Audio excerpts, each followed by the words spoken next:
नमस्कार। अबदेखि चेक अनादर सम्बन्धी मुद्दा दर्ता नहुने भएको छ।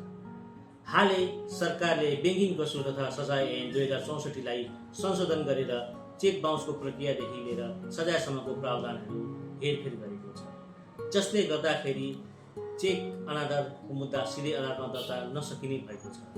बैंकिङ कसूर तथा सजाय ऐन संशोधन मार्फत विनिमय अधिकार ऐन 2034 को दफा 107 को खारेज गरिदिएको छ, जुन दफामा चेक सम्बन्धी मुद्दाहरू हामी अदालतमा गएर दर्ता गर्न सक्छौँ।